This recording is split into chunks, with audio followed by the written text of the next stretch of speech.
మరొకసారి మీ అందరికీ వందనాలు. ఆమేన్. నా ఎన్నో మట్టల ఆదివారములు ప్రభు సన్నిధికి వచ్చి దేవుని యొక్క వాక్యాన్ని మనము విన్నాం. ఈ కొన్ని వారాల క్రితం ఎప్పుడైతే ఈ మట్టల ఆదివారం రోజు నేను వాక్యాన్ని అందించాలి అని నాకు తెలిసినప్పుడు నేను వాక్యాన్ని ధ్యానిస్తూ ఉన్నాను. మట్టల ఆదివారం రోజు ఏ వాక్యమో చెప్పాలి అని. మట్టల ఆదివారం రోజు ఏ వాక్యం చెప్పాలి?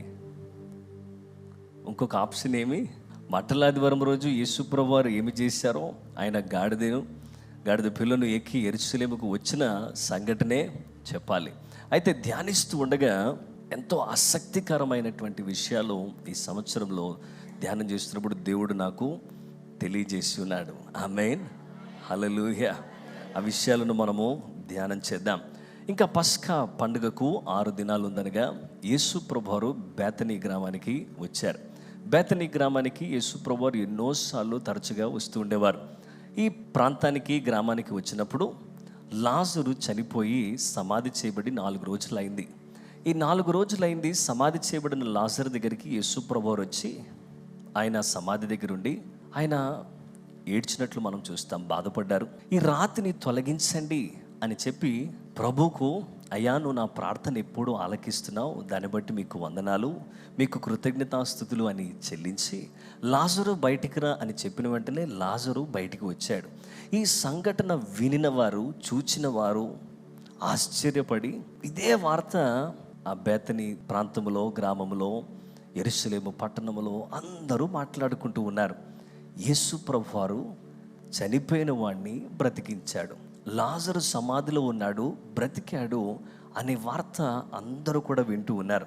చాలా ఆసక్తికరమైన విషయం ఏంటంటే అందరూ కూడా వింటూ ఉండి ఆశ్చర్యపడి అసలు యేసు ప్రభువారు ఎలాగ లేపారు, ఏమి జరిగింది అని యేసు ప్రభువారిని చూడడానికి, అసలు నిజంగా చనిపోయిన వాడు బ్రతికాడా అని లాజర్ని చూడడానికి అందరూ కూడా వచ్చి యేసు ప్రభువారిని, లాజర్ని చూస్తూ ఉన్నారు. మామూలుగా ఉన్నదానికంటే పస్కా పండుగ దగ్గరలో ఉంది కాబట్టి అక్కడ జనాలతో కిక్కిరిసిపోయింది. చెప్పాలంటే చాలామంది అక్కడికి వచ్చారు. ఆ యొక్క విషయాన్ని యోహాను సువార్త 11వ అధ్యాయము 55వ వచనంలో మనం చూడొచ్చు. మరియు యూదుల పస్కా పండుగ సమీపం ఉండెను గనుక అనేకులు తమను తాము శుద్ధి చేసుకొనుటకై పస్కా రాక మునిపే పల్లెటూళ్ళ నుండి యెరూషలేముకు వచ్చిరి. చాలామంది అక్కడికి వచ్చారు. ఎందుకంటే పస్కా పండుగకు వారు ఏమి చేయాలి? వారిని శుద్ధి చేసుకొని పరిశుద్ధపరచుకొని, ఎలా పరిశుద్ధపరచుకోవాలి? వారి కొరకు ఒక పశువుని తీసుకుని వచ్చి బలి అర్పించి దాని రక్తమును ప్రోక్షించడం ద్వారా ఆ రక్తాన్ని చిందించడాన్ని బట్టి వారు మేము పవిత్రపరచబడ్డామని వారు ఎరిగి, ఇప్పుడు పవిత్రపరచబడ్డాము కాబట్టి మేము పస్కాలో పాలు పంపులు పొందొచ్చని వారు తలంచి ఆ విధంగా పస్కాలో ఆచరిస్తారు. అందుకే చాలా రష్ ఉంటుంది కాబట్టి ఇంకా 6 రోజులు, ఇంకా 5 రోజులు, ఇంకా సమయం ఉంది పండుగకు అనక ముందే వీళ్ళు ఏం చేస్తారంటే పల్లెటూరు నుంచి యెరూషలేము పట్టణానికి వచ్చి వారిని శుద్ధి చేసుకోవడానికి ప్రయత్నం చేస్తున్నారు. ఈ క్రమంలోనే రద్దీ ఎక్కువగా ఉంది, జనాలు ఎక్కువగా ఉన్నారు. అందరి నోట ఒకటే మాట, యేసు ప్రభువారు చనిపోయిన వాడిని లేపాడు. ఎవరు? యేసు ప్రభువారు చనిపోయిన వాడిని లేపాడని ఒకరొకరు చెప్పుకుంటే, కొంతమంది ఏమో యెరూషలేము పక్కనే బేతనీ కాబట్టి వచ్చి చూస్తున్నారు. ఓహో, యేసు ప్రభువారు ఈయన, యేసు ప్రభువారిని చనిపోయిన వాడిని లేపిన లాజరు ఈయన అని చూస్తున్నారు. ఇక మరునాడు యేసు ప్రభువారు యెరూషలేముకు వస్తున్నాడు. యెరూషలేముకు రావడానికి ఆయన తన శిష్యుల్ని ఎదురుగా ఉన్న గ్రామానికి పంపించి, ఒక గాడిద పిల్ల కట్టుబడి ఉంటే దాన్ని మీరు తీసుకొని రండి, ఎవడైనా నువ్వు అడిగితే ఇది ప్రభువుకు కావాలని మీరు చెప్పండి, అవి ఆయన మిమ్మల్ని మీ వెంట వాటిని పోనిచ్చును, అయితే మీరు తీసుకొనండి. దాని మీద ఇంతవరకు ఎవరు కూడా ఎక్కలేదు. వాటి మీద బట్టలు వేసినప్పుడు యేసు ప్రభువారు దాని మీద ఎక్కి యెరూషలేము వస్తున్నాడు. యెరూషలేముకు వస్తున్నాడని తెలిసి ప్రజలందరూ కూడా ఏం చేశారంటే మహా సంతోషంతో, ఉత్సాహంతో మట్టలు వారు కోసి మట్టలు ఊపుతూ హోసన్నా హోసన్నా అని కేకలు వేస్తున్నారు. కొంతమంది మట్టలు మార్గములో పరుస్తున్నారు, బట్టలు పరుస్తున్నారు. యేసు ప్రభువారు గొప్ప జయోత్సాహంతో యెరూషలేములోనికి ప్రవేశిస్తున్నారు. ఆమేన్. ఇప్పుడు దేవుని యొక్క వాక్యాన్ని మనము చదువుదాం. ఈరోజు మన ధ్యానాంశము ప్యాషన్ సండే, అభిరుచి ఆదివారం. ఈ మట్టల ఆదివారం తర్వాత ఉన్న వారాన్ని ప్యాషన్ వీక్ అని పిలుస్తాం. ఇది పామ్ సండే అయితే ఈరోజు మన ధ్యానాంశము ప్యాషన్ సండే, ఒక అభిరుచి ఆదివారం. అంటే తండ్రి యొక్క అభిరుచి, తండ్రి యొక్క కోరిక ఏమై ఉన్నది, తండ్రి యొక్క చిత్తము ఏమై ఉన్నది, తండ్రి యొక్క అభిష్టము ఏమై ఉన్నది. అసలు యేసు ప్రభువారు గాడిద ఎక్కి రావాల్సిన అవసరం ఏముంది? అసలు యేసు ప్రభువారు తన జీవితంలో ఈ మట్టల ఆదివారము ఎందుకు తండ్రి ఏర్పాటు చేశాడు? లేకపోతే ముందుగానే 500 సంవత్సరాల క్రితం జకర్యా ఎందుకు ప్రవచించాడు? ఏంటి దీంట్లోని అర్థం అని మనం ఆలోచన చేస్తే, తండ్రి యొక్క చిత్తం ఏమై ఉన్నదంటే, నా కుమారుడు రాజుగా యెరూషలేములో అడుగుపెట్టాలి. ఆమేన్. ఈ లోకంలో అడుగుపెట్టినప్పుడు అత్యంత దరిద్రుడిగా, స్థలము ఎక్కడ లేకపోతే ఒక పశువుల పాకలో జన్మించాడు. ఈ పశువుల పాకలో జన్మించిన నా కుమారుడు ఆయన రాజుగా యెరూషలేములో అడుగుపెట్టాలి అని తండ్రి కోరాడు. అందుకే జకర్యా గ్రంథము 9వ అధ్యాయము 9వ వచనంలో, సియోను నివాసులరగా బహుగా సంతోషించుడి, యెరూషలేము నివాసులరా ఉల్లాసముగా ఉండండి. నీ రాజు నీతిపరుడును రక్షణ గలవాడును దీనుడనే గాడిద పిల్లను ఎక్కి నీ యొద్దకు వచ్చుచున్నాడు. నీ రాజు నీ దగ్గరికి వచ్చుచున్నాడని జకర్యా ప్రవచించి రాసినట్లు మనం చూస్తాం. ఒక రాజు, ఎవరైనా సరే చరిత్రలో ఒక రాజు గాడిద మీద ఎక్కి వస్తున్నాడు అని అంటే ఆ రాజు సమాధానాన్ని కోరుతున్నాడు అని అర్థం. అదే ఒకవేళ ఒక రాజు గుర్రం మీద వస్తుంటే యుద్ధం చేయడానికి వస్తున్నాడని అర్థం. ఈ రాజు యేసు ప్రభువారు రాజులకు రాజు, ప్రభులకు ప్రభు అయిన ఈ రాజు ఎలా వస్తున్నాడంటే అత్యంత దీనుడిగా, రక్షణకర్తగా, నీతిగల రాజుగా ఆయన వస్తూ ఉన్నాడు. ఆమేన్. అయితే ఇప్పుడు దేవుని యొక్క వాక్యాన్ని మనము చదువుదాం. యోహాను సువార్త 12వ అధ్యాయము 12 నుండి 19 వచనం వరకు మనం చదువుదాం. John chapter 12 verse 12 to 19. మర్నాడు ఆ పండుగకు వచ్చిన బహుజన సమూహము యేసు యెరూషలేమునకు వచ్చుచున్నాడని విని ఖర్జూరపు మట్టలు పట్టుకొని ఆయనను ఎదుర్కొనబోయి, జయము, ప్రభువు పేరట వచ్చుచున్న ఇశ్రాయేలు రాజు స్తుతింపబడును గాక అని కేకలు వేసిరి. సియోను కుమారి, భయపడకుము, ఇదిగో నీ రాజు గాడిద పిల్ల మీద ఆశీనుడై వచ్చుచున్నాడు అని రాయబడిన ప్రకారము యేసు ఒక చిన్న గాడిదను కనుగొని దాని మీద కూర్చుండెను. 16వ వచనం, ఆయన శిష్యులు ఈ మాటలు మొదటగా గ్రహింపలేదు, కానీ యేసు మహిమపరచబడినప్పుడు అవి ఆయనను గురించి రాయబడినని వారు ఆయనకు వాటిని చేసిరని జ్ఞాపకము చేసుకొనిరి. ఆయన లాజరును సమాధిలో నుండి పిలిచి మృతులలో నుండి అతనిని లేపినప్పుడు ఆయనతో కూడా ఉండిన జనులు సాక్ష్యమిచ్చిరి. అందుచేత ఆయన ఆ సూచక క్రియ చేసెనని జనులు విని ఆయనను ఎదుర్కొనబోయిరి. కావున పరిసయ్యులు ఒకరితో ఒకరు, మన ప్రయత్నం ఎట్లు నిష్ప్రయోజనమైపోయిననో చూడుడి, ఇదిగో లోకము అతని వెంట పోయినది అని చెప్పుకొనిరి. ఆమేన్.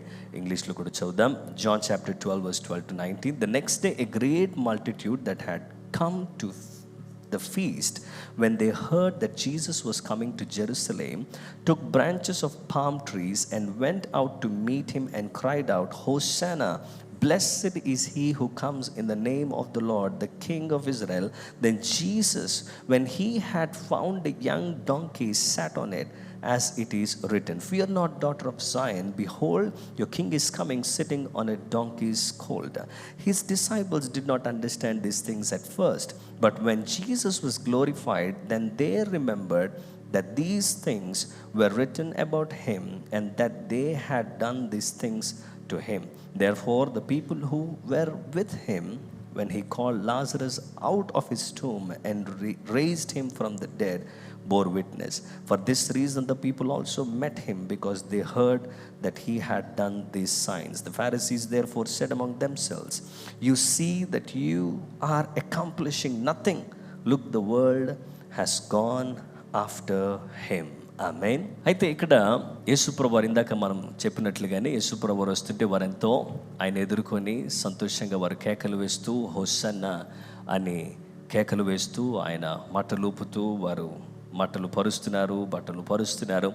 ఈ విధంగా అక్కడ ఉన్నటువంటి సంఘటనలో అయితే ఈరోజు మన ధ్యానాంశంలో మొదటి మాట ప్రజల కేకలు, క్రై ఆఫ్ ద పీపుల్. ప్రజలు కేకలు వేస్తున్నారు. వీరి యొక్క కేకలకు అర్థం ఏమిటి అని మనము ఆలోచించేద్దాం. యోహాను సువార్త 12వ అధ్యాయము 12-13 వచనాలు. మర్నాడు ఆ పండుగ వచ్చిన బహుజన సమూహము యేసు యెరూషలేముకు వచ్చుచున్నాడని విని ఖర్జూరపు మట్టలు పట్టుకొని ఆయనను ఎదుర్కొనబోయి, జయము ప్రభు పేరట వచ్చుచున్న ఇశ్రాయేలు రాజు స్తుతింపబడునుగాక అని కేకలు వేసిరి. ఆమేన్. ఇక్కడ వీళ్ళందరూ కూడా ప్రజలు ఏం చేస్తున్నారంటే కేకలు వేస్తున్నారు. They are shouting hosanna. ఈ మాటకు అర్థం ఏంటంటే ప్రభువా మమ్మల్ని రక్షించు, ఇప్పుడే రక్షించు అని దానికి అర్థం. అందరూ కూడా ఒకసారి హోసానా చెప్దాం. హోసానా. ఇంకొంచెం గట్టిగా హోసానా.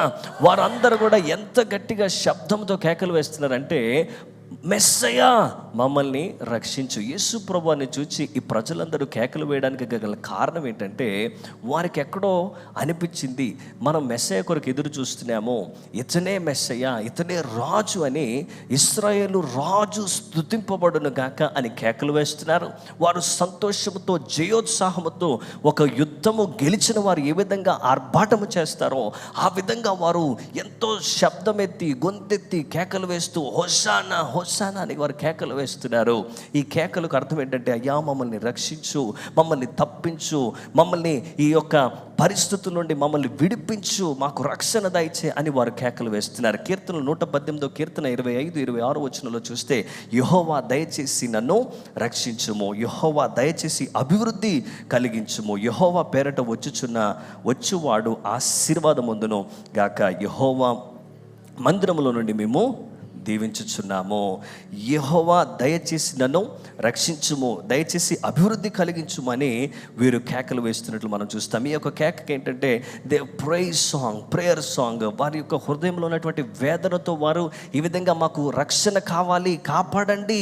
ప్రమాదంలో ఉన్న వారు ఎలా అరుస్తారు, అమ్మో నన్ను కాపాడండి కాపాడండి, ఆ విధంగా వారు హోసన్నా అని కేకలు వేస్తున్నారు. అయితే కీర్తనలు 107 కీర్తన 6వ వచనంలో వారు కష్టకాలమందు యెహోవాకు మొరపెట్టిరి, ఆయన వారి ఆపదలో నుండి వారిని విడిపించెను. అందరూ చెప్దాం, వారి కష్టకాలమందు యెహోవాకు మొరపెట్టిరి, వారి ఆపదలో నుండి వారిని విడిపించెను.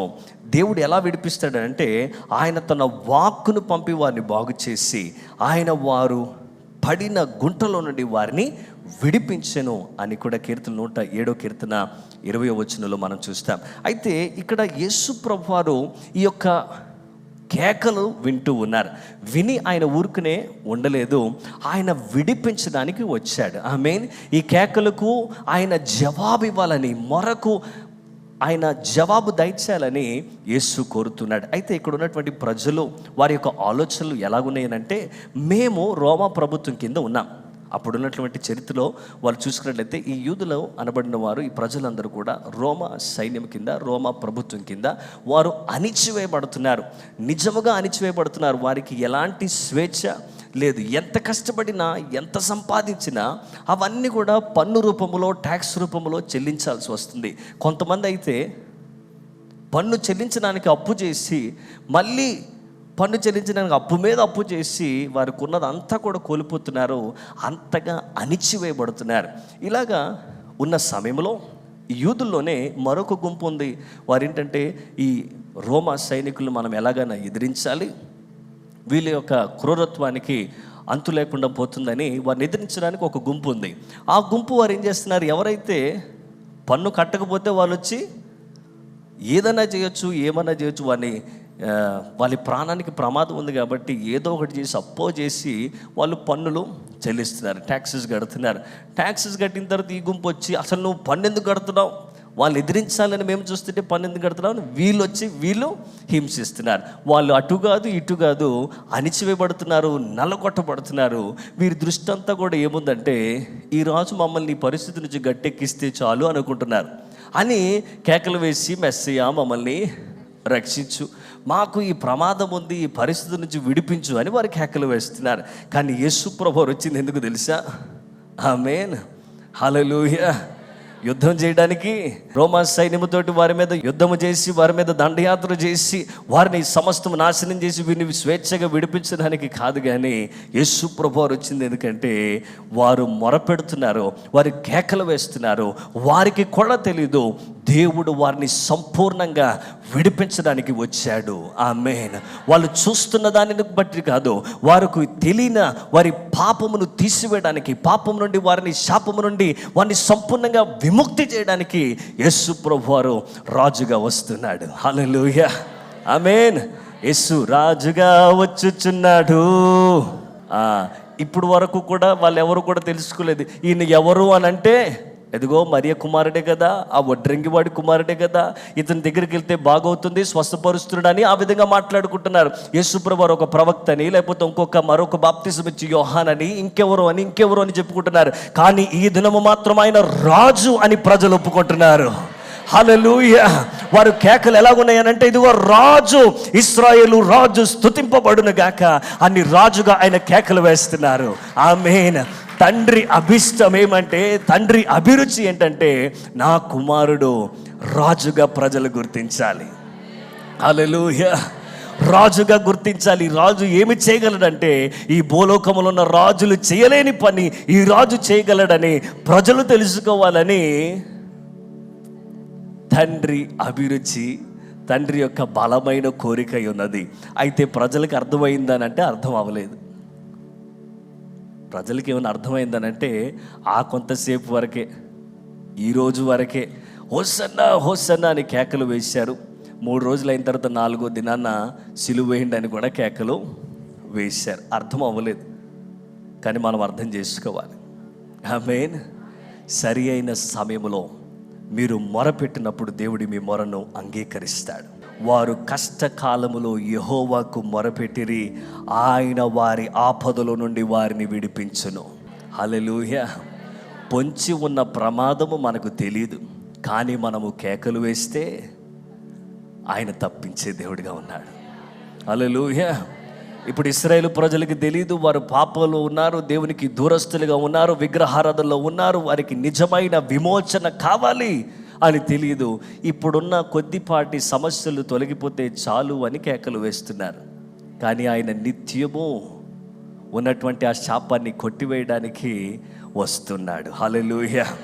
వస్తున్నాడు. చెప్పండి వస్తున్నాడు. పక్కన వాళ్ళు తిరిగి చెప్పండి, వస్తున్నాడు. ఆయన వచ్చాడు ఆల్రెడీ. హల్లెలూయా, ఆమేన్.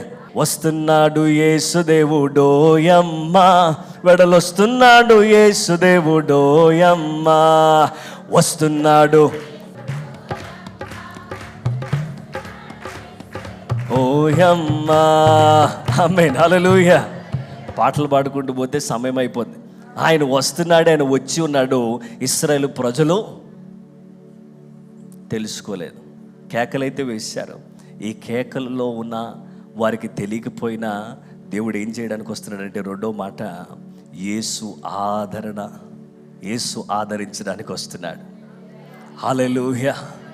వీరు కేకలు వేస్తున్నారు, వీరికి తెలీదు, కానీ వీరి కేకలలో దేవుడు వీరిని విడిపించాలని కోరుతున్నాడు. ఆమేన్. ఈ రాజు ఎలాగొస్తున్నాడంటే ఆయన రక్షణతో వస్తున్నాడు. యోహాను సువార్త 12వ అధ్యాయము 14-15 వచనం, సియోను కుమారి భయపడకుము, ఇదిగో నీ రాజు గాడిద పిల్ల మీద ఆశ్రయుడై వచ్చుచున్నాడు ఆయన అని రాయబడిన ప్రకారం యేసు ఒక చిన్న గాడిదను కనుగొని దాని మీద కూర్చుండెను. ఆమేన్. సియోను కుమారి భయపడకు, ఎందుకంటే నీ ఆదరణకర్త, నీ విమోచకుడు, నీ రక్షణకర్త వస్తున్నాడు. హల్లెలూయా. రాజు వస్తున్నాడు.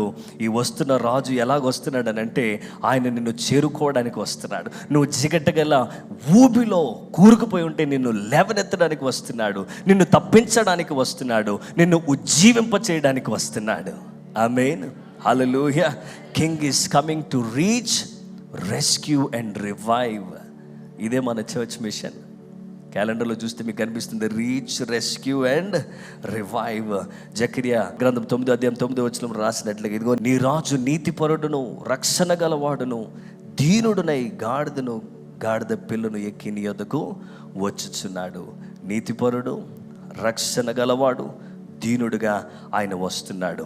ఎందుకు వస్తున్నాడంటే నిన్ను విమోచించడానికి వస్తున్నాడు, ఆదరించడానికి వస్తున్నాడు. యేసు వారి యొక్క మొరను విని, వారి యొక్క కేకలు విని వారిని ఆదరించడానికి వస్తూ ఉన్నాడు. యేసు వస్తున్నాడు. మత్తయి సువార్త 21:5 ఇదిగో నీ రాజు సాత్వికుడై గాడిదయు భారవాహిక పశువు పిల్ల అయిన చిన్న గాడిద ఎక్కి నీ ఎదుకు వచ్చుచున్నాడనే మాటలు మనం చూస్తాం. Your salvation is coming. యెషయా గ్రంథం 62:11 ఆలకించుడి, భూదిగంతముల వరకు యెహోవా సమాచారము ప్రకటింప చేసి ఉన్నాడు. ఇదిగో రక్షణ నీ యొద్దకు వచ్చుచున్నది, ఇదిగో ఆయన ఇచ్చు బహుమానము ఆయన యొద్దనే ఉన్నది, ఆయన ఇచ్చు జీతము ఆయన తీసుకొని వచ్చుచున్నాడని సియోను కుమార్తెకు తెలియచేయుడి. ఆమేన్, హల్లెలూయా. ఆయన ఎలా వస్తున్నాడు? ఆయన రక్షణ తీసుకొని వస్తున్నాడు. ఆయన ఇచ్చే రక్షణ ఆయన యొద్దనే ఉన్నది, ఆయన ఇచ్చే బహుమానము ఆయన యొద్దనే ఉన్నది, ఆయన ఇచ్చే జీతము ఆయన తీసుకొని వస్తున్నాడు. ఆమేన్, హల్లెలూయా. ఆయన ఇచ్చే బహుమానం, ఆయన ఇచ్చే రక్షణ మరి ఇంక ఎవరు కూడా ఇవ్వలేరు. ఎవరు కూడా మనల్ని తప్పించలేరు, ఎవరు కూడా మనల్ని విమోచించలేరు, ఎవరు కూడా మనల్ని మన పాపములను తుడిచివేయలేరు, కొట్టివేయలేరు, మనం పవిత్రులుగా చేయలేరు, నీతిమంతులుగా చేయలేరు. ఆయన మాత్రమే చేయగలడు. ఆయనే వస్తున్నాడు. Amen. Jesus is coming with salvation, Jesus is coming with peace, Jesus is coming with reward. Amen. బహుమానంతో వస్తున్నాడు. ఎవరైతే కనిపెట్టి ఎదురు చూస్తారో వారికి బహుమానం, ఎవరైతే సమాధానం లేకుండానో వారికి సమాధానం ఇవ్వడానికి, వారికి రక్షణనివ్వడానికి యేసు వస్తున్నాడు. ఆమేన్, హల్లెలూయా. అయితే ఇక్కడ మనం ఒకటి గమనించాలి. ఇక్కడ పస్కా పండగ సందర్భంలో వీళ్ళున్నారు. అయితే వీరందరూ కూడా ముందుగానే పల్లెటూళ్ళ నుండి యెరూషలేముకి ఎందుకు వచ్చారు? వారు శుద్ధి చేసుకోవడానికి వచ్చారు. కీర్తన 118 కీర్తన 27 చూస్తే, యెహోవాయే దేవుడు, ఆయన మనకు వెలుగు అనుగ్రహించి ఉన్నాడు. ఉత్సవ బలి పశువు త్రాళ్లతో బలిపీఠపు కొమ్ములకు కట్టుడి. Amen. Great is the Lord and he has given us light.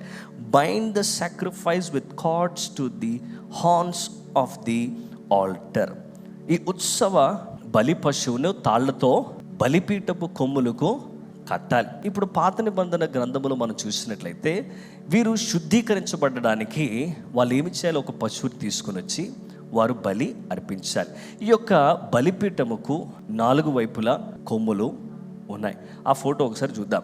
బలి అర్పించిన తర్వాత రక్తాన్ని ఆ కొమ్ములకు పోయవలసి ఉంది. 4 దిక్కులో కూడా రక్తాన్ని ప్రోక్షించాలి.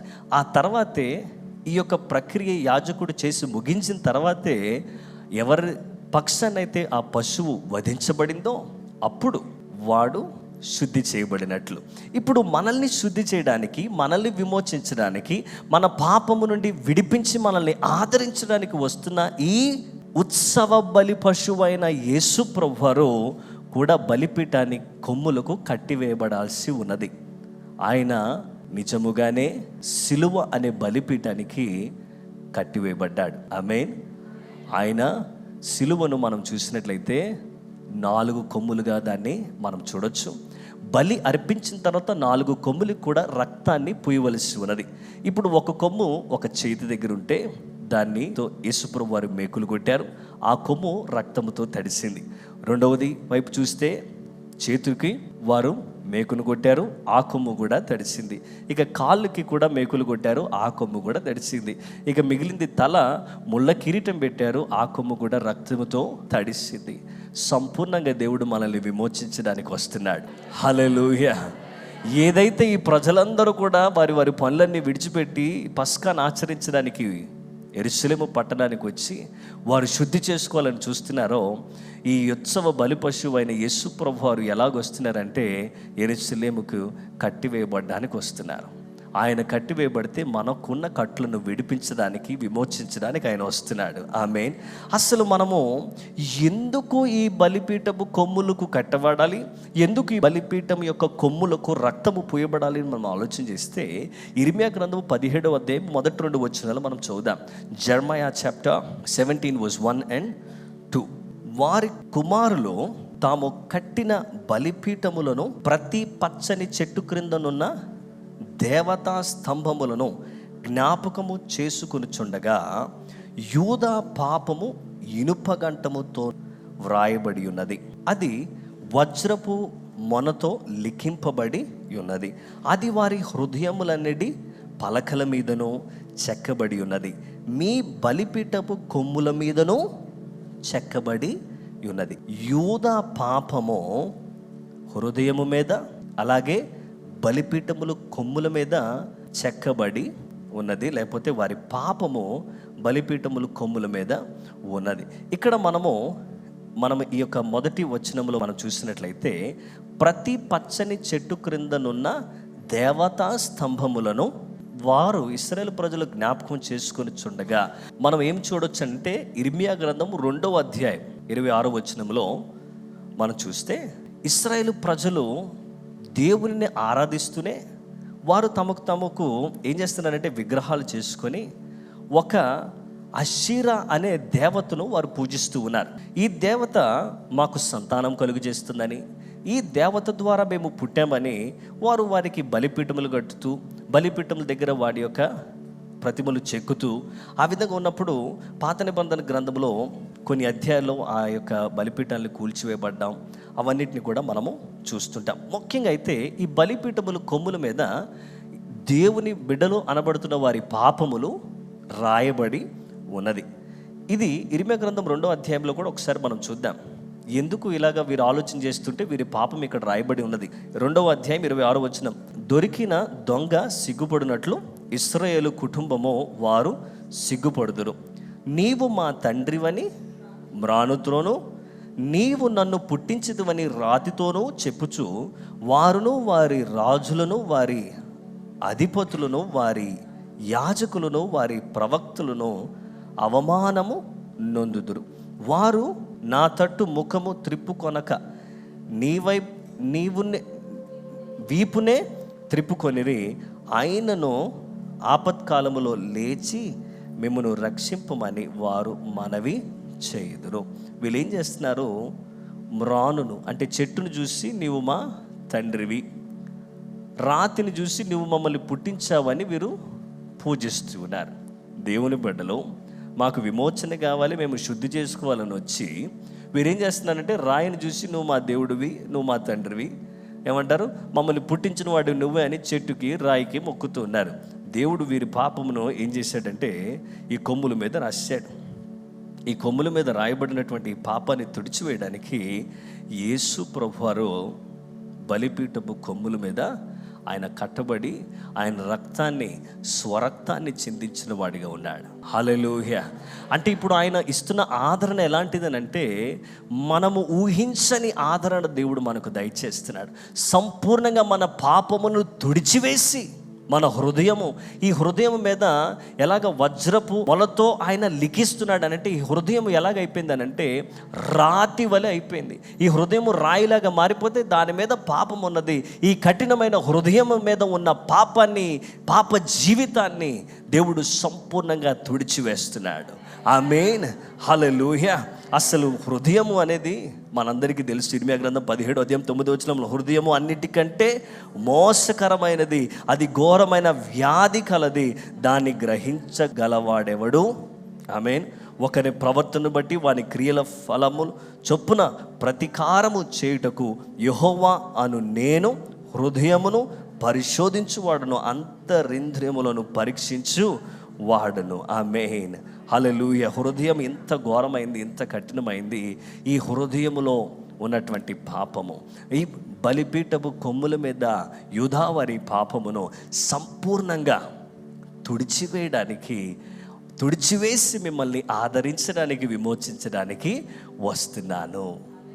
ఆమేన్, హల్లెలూయా.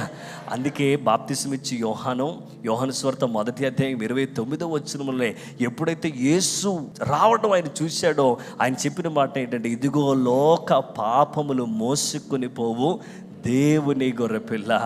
ఈ యొక్క ఉత్సవ బలి పశువుగా యేసు ప్రభువు వచ్చారో, ఆయన ఎంత ఉత్సాహముగా జయోత్సాహంగా అందరూ కూడా స్తుతించి ఆరాధిస్తూ ఉన్న ఆయన యొక్క ఉద్దేశం ఆయన నెరవేర్చడానికి వచ్చాడు, ఆదరించడానికి వచ్చాడు. ఆమేన్. 2 మాటలు చెప్పాను. మొదటిది క్రై ఆఫ్ ద పీపుల్, రెండవది కంఫర్ట్ ఆఫ్ జీసస్. ఇక మూడవది ఆయన మనల్ని సంపూర్ణంగా విమోచించి విడిపించి మన పాపాన్ని తుడిచివేసి మనల్ని నీతిమంతులుగా చేసి పరిశుద్ధం చేసిన తర్వాత ఇక మూడవది మనం ఏమి చేయాలంటే ఆయనను హత్తుకోవాలి. we need to cleave unto Jesus. ఆమేన్. యేసును హత్తుకోవాలి, ఆయనను మాత్రమే హత్తుకోవాలి. ఆమేన్. యోహాను సువార్త 12:25-26 తన ప్రాణమును ప్రేమించువాడు దానిని పోగొట్టుకొనును, ఈ లోకములో తన ప్రాణమును ద్వేషించువాడు నిత్య జీవము కొరకు దానిని కాపాడుకొనునని మీతో నిశ్చయముగా చెప్పుచున్నాను. ఒక్కడు నన్ను సేవించిన ఎడల నన్ను వెంబడింపవలెను, అప్పుడు నేను ఎక్కడ ఉందునో అక్కడ నా సేవకుడును ఉండును. ఒకడు నన్ను సేవించిన ఎడల నా తండ్రి అతనిని ఘనపరచును. ఆమేన్. ఎవరైతే తమ ప్రాణాన్ని ప్రేమించుకుంటారో వారు పోగొట్టుకుంటారు. కానీ ఈ లోకంలో ప్రాణాన్ని కూడా యేసు కొరకు లెక్క చేయకుండా, యేసే నా ప్రాణము, ఆయన కొరకు నేను ఏదైనా చేయడానికి సిద్ధమని దేవుణ్ణి హత్తుకొని వెంబడించేవారు ప్రాణాన్ని పొందుకుంటారు. దేవుణ్ణి సేవించేవారు ఆయన వెంబడించేవారిగా ఉండాలి. ఆయనను వెంబడించడం ద్వారా దేవుడు మనల్ని ఆశీర్వదిస్తాడు. ఆయన ఎక్కడుంటాడో మనం అక్కడ ఉంటామో, మనం ఎక్కడుంటామో ఆయన అక్కడ ఉంటాడు. తండ్రి మనల్ని ఘనపరిచే దేవుడిగా ఉన్నాడు. ఆమేన్, హల్లెలూయా. ఈ పరిచయులందరూ కూడా ఏమనుకుంటున్నారు తెలుసా, ఇప్పుడు ఈ లోకమే ఆయన వెంట వెళ్తుంది, మనం ఎన్ని ప్రయత్నాలు చేసినా మనమేమీ జరగట్లేదని వీరు అనుకుంటున్నారు. యోహాను సువార్త 12:19 కావున పరిచయులు ఒకరితో ఒకరు మన ప్రయత్నం ఎట్లు నిష్ప్రయోజనమైపోయినవో చూడుడి, ఇదిగో లోకము ఆయన వెంట పోయినదని చెప్పుకుంది. The world is going after him. లోకం ఆయన వెంట వెళ్ళిపోతుంది. మనం ఎంత ప్రయత్నం చేసినా, వీళ్ళు ఎంత ప్రయత్నం చేస్తారంటే, ఇదే యోహాను సువార్త 12 ఈ లాజర్ని లేపిన తర్వాత అందరు లాజర్ని చూడడానికి వెళ్ళి యేసు ప్రభువు వారిని చూస్తున్నారు, అందరూ ఈయన వెంబడిస్తున్నారని లాజర్ని కూడా చంపాలని ప్రయత్నం చేస్తున్నారు. ఎంత చేసినా కానీ వీళ్ళందరూ యేసు ప్రభు వెంటే వెళ్తున్నారు, ఎలాగైనా సరే ఆపాలని తీవ్రంగా ప్రయత్నం చేస్తున్నారు. ఆ ప్రయత్నాలు నేటికి ఈరోజు వరకు కూడా ప్రయత్నిస్తూనే ఉన్నారు. ఏమని?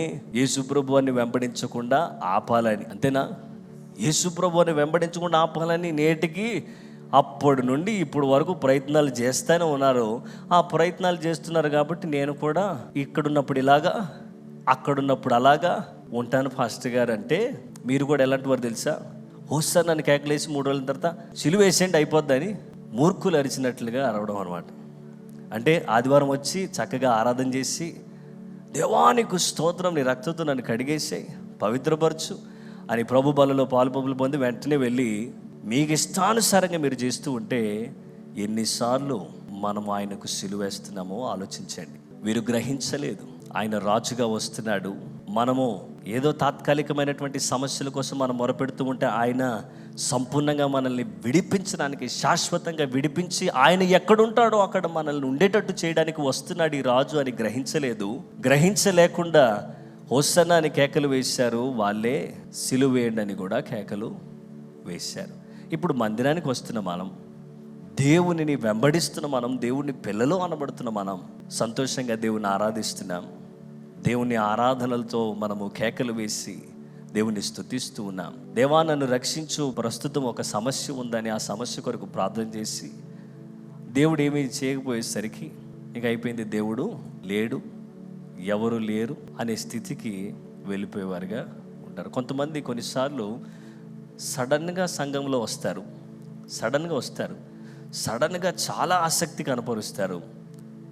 ఎంత సడన్గా వచ్చారో అలాగే వాళ్ళు ఏంటంటే పలాందేదో అనుకుని వచ్చారు, అది ఫస్ట్లో జరుగుతుంది, మధ్యలో కొంచెం ఏదో బ్రేక్ పడింది, అంతే వాళ్ళు మళ్ళా వెళ్ళిపోయారు. కొంతమంది చర్చిలో ఫుల్ యాక్టివ్గా కొన్నిసార్లు ఎవరెవరు వచ్చేసి వెంటనే వాళ్ళు ఎక్కడి నుంచో వచ్చేసి మొత్తం చాలా ఉత్సాహాన్ని కనపరిచి అది చేసి ఇది చేసి ఆ పరిచయం ఇది చేయాలనుకొని సడన్గా 2 వారాల తర్వాత లేకపోతే 3 వారాల తర్వాత వాళ్ళకి అనుకున్న జరగకపోతే సడన్గా చూస్తే వాట్సాప్లో వారు ఒక్కొక్క విధంగా, ఇదేంటి మొన్న చర్చికి మందిరానికి వచ్చిన బ్రదర్ అన్నా అంటే ఆ బ్రదర్ ఏమైపోయాడు, ఇంకో వ్యక్తిగా మారిపోయాడు. ఎందుకంటే దేవుడు నేను అనుకున్నట్లుగా చేయట్లేదు. ఈ ప్రజలు కూడా ఏం మారిపోయారు, మాకు ఈ రోమా ప్రభుత్వంతో యుద్ధం చేసి మాకు జయం ఇచ్చి ఈ పన్నులు ఈ బాధ అంతా కూడా తీసేస్తాడు అనుకుంటే ఈయన ఏమీ చేయట్లేదు, ఈయన వల్ల మనకేమీ ప్రయోజనం లేదని సిలువ వేయడానికి కేకలు వేశారు. ఇప్పుడు నిజంగా ఆయన్ని హత్తుకున్న వారు ఎలా హత్తుకోవాలని అంటే మధ్యలో ఏ వ్యక్తి దూరకుండా హత్తుకోవాలి. చెప్పండి గట్టిగా హల్లెలూయా. అంటే ఎలా హత్తుకోవాలి, ఏది మనల్ని వేరు చేయనంతగా ప్రభువుని మనం హత్తుకునే వారిగా ఉండాలి. ఆమేన్. ఆయనని సేవించాలని మనం ఇష్టపడాలి. ఇతడు ఎంత అద్భుతాలు చేస్తున్నాడు, ఎన్ని ఆశ్చర్యకార్యములు చేస్తున్నాడు అని అందరూ చూశారు, కానీ ఆయనను హత్తుకున్న వారు లేరు. ఆయనను మనం హత్తుకొని వెంబడించే వారిగా ఉండాలి. యేసు ప్రభువు ఏం చెప్పి తెలుసా, మత్తయి సువార్త 16:24 అప్పుడు యేసు తన శిష్యులను చూచి ఎవడైనను నన్ను వెంబడింపగోరిన ఎడలా, ఎవడైనను నన్ను వెంబడింపగోరిన ఎడలా తన్ను తాను ఉపేక్షించుకొని తన సిలువనెత్తుకొని నన్ను వెంబడింపవలెను. ఆమేన్. ఏం చేయాలి, తన్ను తాను ఉపేక్షించుకొని తన సిలువనెత్తుకొని నన్ను వెంబడించాలి. ఆమేన్. హల్లెలూయా. ఎవడైనా నన్ను వెంబడించాలని కోరుతున్నారా?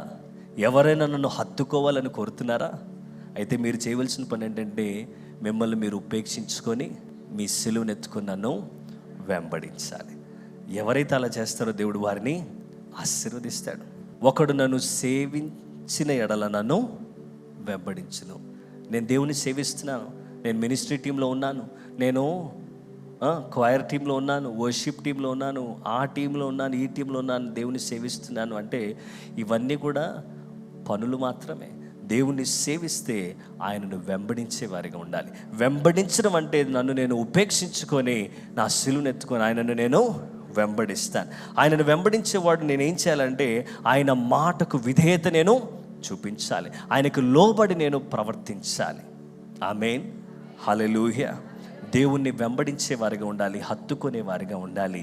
మన కొరకు ప్రాణం పెట్టిన యేసయ్యను హత్తుకోవాలి. మరి ఇంకెవ్వరు కూడా మన కొరకు ప్రాణము పెట్టిన వారు లేరు, పెట్టలేరు. పెట్టిన వారి ప్రాణాన్ని బట్టి మనకు రక్షణ రాదు. ఆమేన్. ఆయన ద్వారా మాత్రమే. కాబట్టి ఆయనను హత్తుకొని వెంబడించే వారిగా ఉండాలి. మందిరానికి ఎలాగొస్తున్నామో, మందిరములో ఎలాగున్నామో, దేవుడు ఏదైతే మాట్లాడుతున్నాడో అదే మన జీవితంలో అనుసరించే వారిగా ఉండాలి, జీవించే వారిగా ఉండాలి. ఆమేన్. బంధువుల యొక్క అంగీకారం కోసమో, ఇంకా మరి దేనికోసమో, పదవి కోసమో, వారు నన్ను ఇష్టపడాలనో, నన్ను కూడా వారిలో ఒకడు అనుకోవాలనో ఇక్కడి నుంచి వెళ్ళిన వెంటనే వేషం మారిస్తే మీరు దేవుణ్ణి హత్తుకున్నట్టు కాదు, ఆయనను వెంబడించట్లేదు. ఉదయకాల సమయంలో ఆయనను హత్తుకొని వెంబడించే వారిగా మనం ఉండాలి. ఆమేన్. హల్లెలూయా. ఉపేక్షించుకోవాలి. నన్ను నేను ఉపేక్షించుకోవాలంటే ఒక విత్తనము ఏ విధంగానైతే భూమిలో నాటబడుతుందో, నాటబడినప్పుడు ఈ విత్తనము నేను విత్తనముగానే ఉండాలని అనుకుంటున్నానంటే అది ఉపేక్షించుకోవడానికి ఇష్టపడకపోతే, అంటే చనిపోవడానికి సిద్ధంగా లేకపోతే దానివల్ల ఏ ప్రయోజనము లేదు. ఈ విత్తనము నాటబడినప్పుడు చనిపోతే అది మొలకెత్తుతుంది.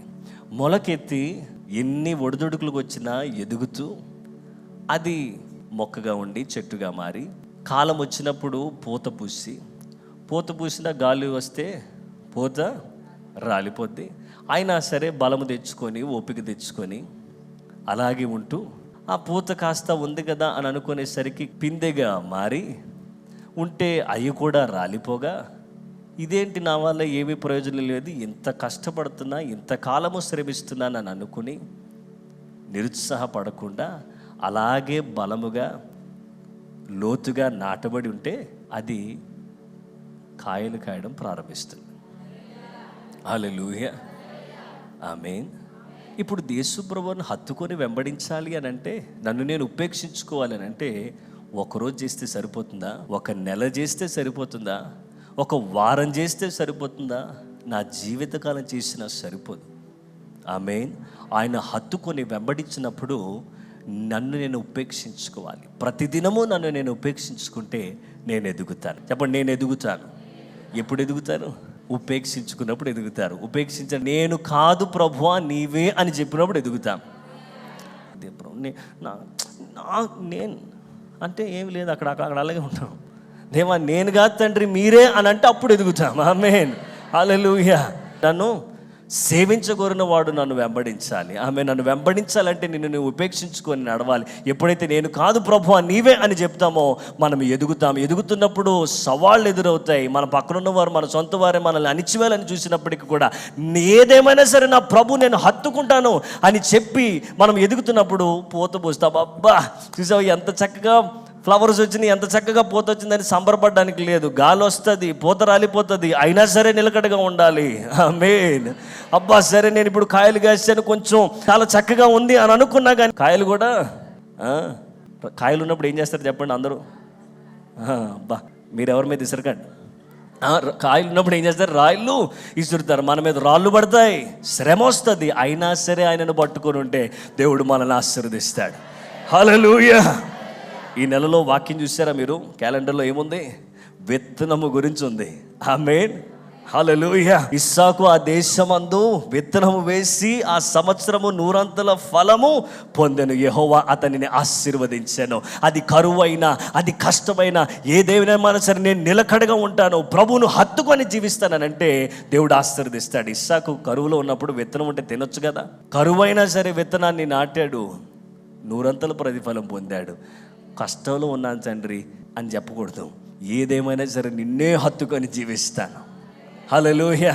ఏదైనా సరే నా యొక్క ధనము, సమయం అంతా కూడా నిస్సలో నేను విత్తుతాను, నన్ను నేను ఉపేక్షించుకొని నిన్ను వెంబడిస్తానని చెప్తే దేవునిని హత్తుకొని వెంబడించిన వారి దేవుడు ఆశీర్వదిస్తాడు. ఆమేన్. మనం ఎలాగుంటే మీరు వినువారు మాత్రమే ఉండి మిమ్మల్ని మీరు మోసపుచ్చుకొనకుండా వాక్య ప్రకారము ప్రవర్తించిన వారినై ఉండండి. ఆమేన్. కేవలం వచ్చాం, విన్నాం, చాలా బాగుంది అని చెప్పి వెళ్ళి సిలువ వేసేకండి. యేసు ప్రభువుని హత్తుకొని వెంబడించండి. అందరు చెప్పండి, పక్కన వరకు ఒక్క మాట చెప్పండి, మనం ముగించుకుందాం. యేసు ప్రభువుని హత్తుకొని వెంబడించండి. యేసు ప్రభువుని హత్తుకొని, హల్లెలూయా. ఆయనను హత్తుకుంటే, ఆయన ఒక్కసారి పట్టుకుంటే ఆయన మిమ్మల్ని ఎప్పుడూ విడిచిపెట్టాడు. నిన్ను విడువను, నిన్ను ఎడబాయను. ఎంత మంచి దేవుడు అండి. ఇది అర్థం చేసుకోలేదు, నేటికి ఎవరు అర్థం చేసుకోలేకపోతున్నారు. ఆయనను హత్తుకొని వెంబడించాలి. కష్టాలు వచ్చినా సరే వాటి వైపు కాదు, యేసు వైపు చూచి గట్టిగా పట్టుకుంటే హల్లెలూయా, కష్టాల్లో కూడా నిలబెట్టగలిగిన దేవుడు. ఆమేన్. సమస్యల్లో కూడా ఆమేన్. అసలు నిలవడానికి ఆధారము లేకపోయినా సరే అక్కడ కూడా మనల్ని స్థిరముగా కదల్చబడకుండా నిలబెట్టగలిగిన వాడు. అలాంటి దేవుని పట్టుకోవాలి, అలాంటి దేవుని హత్తుకోవాలి. హత్తుకున్నప్పుడు మధ్యలో దూరడానికి ఎంత ప్రయత్నం చేసినా పక్కకు పో, నేను గట్టిగా పట్టుకోవాలనాలి. ఆమేన్. గట్టిగా పట్టుకొని వెంబడిస్తాం, యేసు కొరకే జీవిద్దాం. దేవుడి మాటలు దీవించును గాక. ఎంతమంది దేవుని హత్తుకోవాలని ఇష్టపడుతున్నారు? కేవలం ఇప్పుడు కాదు, ప్రతినిత్యం. ఆమేన్. ప్రజల యొక్క కేకలు వారికి తెలియకపోయినా వారు మొరపెడితే దేవుడు వారి పక్షంలో వారి మొరను అంగీకరించాడు, ఆలకించి జవాబు దయచేశాడు. ఈరోజు మనము కొన్ని విషయాలు మనకేదో కనిపిస్తున్న వాటి కొరకు మొరపెడుతున్నామేమో, కనబడిన వాటి అనేకమైన విషయాల కొరకు దేవుడు మన పక్షం నుండి పనిచేస్తున్నాడు. అది మనం గ్రహించాలి. ఆమేన్.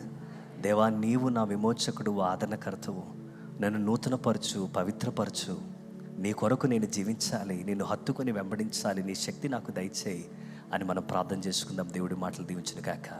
పరిశుద్ధుడా, ప్రేమగల దేవా యేసయ్య, నీకు వందనాలు చెల్లిస్తున్నా. మీ కృపను బట్టి నీకు స్తోత్రం. ఈ నూతన మాసము ఏప్రిల్ నెల మాకు ఆశీర్వాదకరంగా మీరు ఉంచండి దేవా. నీకు స్తోత్రం. మాకు గొప్ప సమృద్ధిని, అభివృద్ధిని మా జీవితం మీరు కలుగు చేయమని కోరుతున్నాం. మా ఎదుట ఉన్నటువంటి passion week prayers, good Friday service, నైనా ప్రభు రిజరక్షన్ సండే సర్వీసెస్, ఇవన్నీ కూడా ఆశీర్వాదకరంగా జరిగించండి.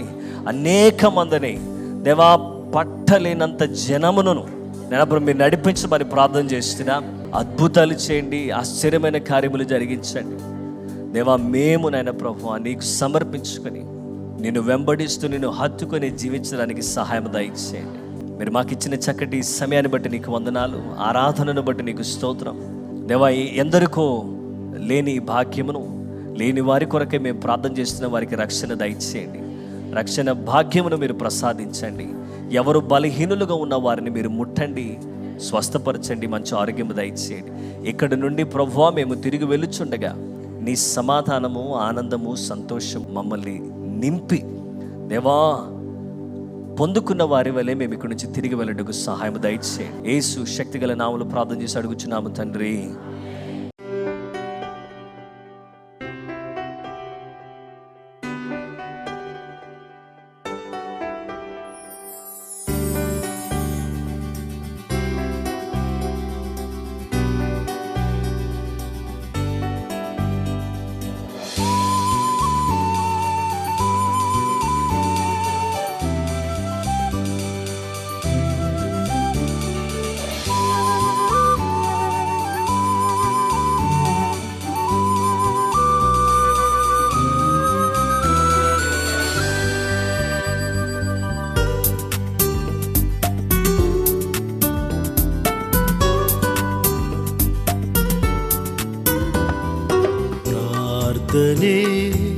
ప్రార్థనే విజయము నిచ్చును.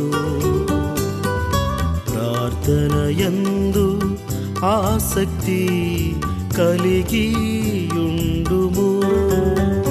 హల్లెలూయా హల్లెలూయా హల్లెలూయా హల్లెలూయా హల్లెలూయా హల్లెలూయా హల్లెలూయా హల్లెలూయా.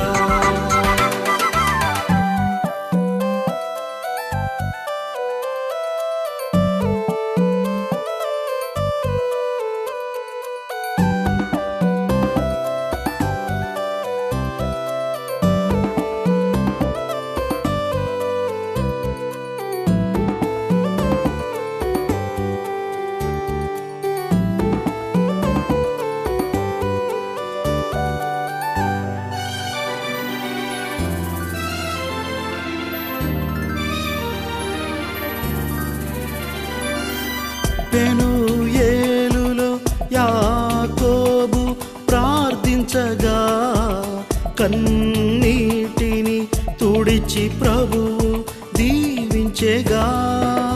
పెనూయేలులో యాకోబు ప్రార్థించగా కన్నీటిని తుడిచి ప్రభువు దీవించెగా.